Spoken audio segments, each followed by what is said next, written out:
Une vieille femme fortunée, affaiblie par un AVC, sentit que ses jours étaient comptés. Isolée dans sa grande demeure silencieuse, elle décida d'appeler ses 3 enfants, espérant qu'ils viennent la voir une dernière fois. Mais au fond d'elle, elle avait un doute.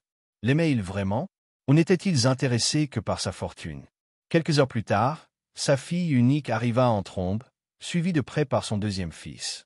À peine eurent-ils franchi le seuil que les tensions éclatèrent. « Maman vient avec moi », lança la fille, d'un ton autoritaire. « Je suis sa seule fille, je suis la plus proche d'elle, c'est moi qui m'en occuperai. »« N'importe quoi, » rétorqua le 2e fils. « Elle sera bien mieux chez moi.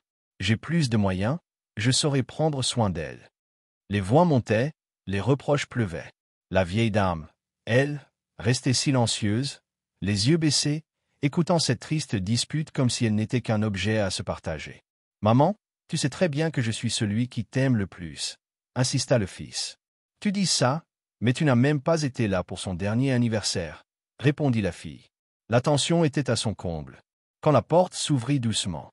C'était l'aîné. Il entra discrètement, sans éclat, le visage fatigué.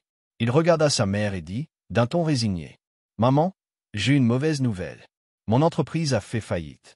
J'ai vendu mes dernières parts. Il ne me reste plus rien. Même cette maison, je l'ai vendue aussi. » Un silence pesant tomba dans la pièce. Puis, il reprit. « Est-ce que l'un d'entre vous peut m'héberger quelque temps ?» Un froid glacial envahit l'atmosphère. La fille tourna le regard, gênée. « Ton frère s'est déjà proposé ?»« Non, » dit-elle, esquivant la question. « Moi? Jamais. » S'énerva le 2e fils. « Elle ne vient pas chez moi. Ma femme ne l'acceptera jamais. » La vieille dame soupira.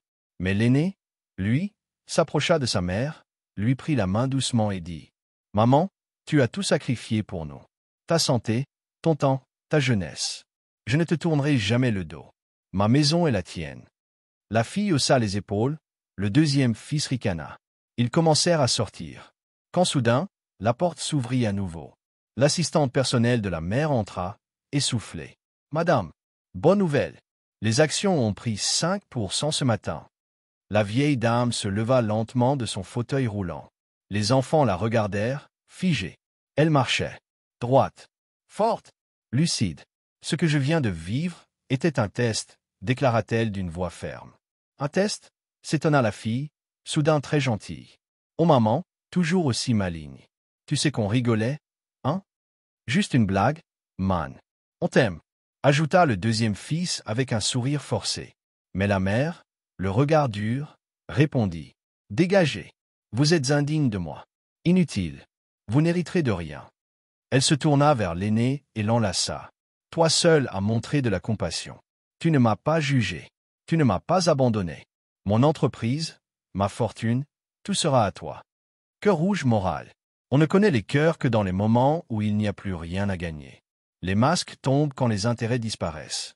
Beaucoup n'aiment que lorsqu'il y a quelque chose à prendre. Le véritable amour ne se mendie pas, il se révèle dans les épreuves. Bouton répété, aimes-tu vraiment, ou attends-tu un héritage? Bulle laisse un cœur si tu crois que la loyauté est plus précieuse que l'argent.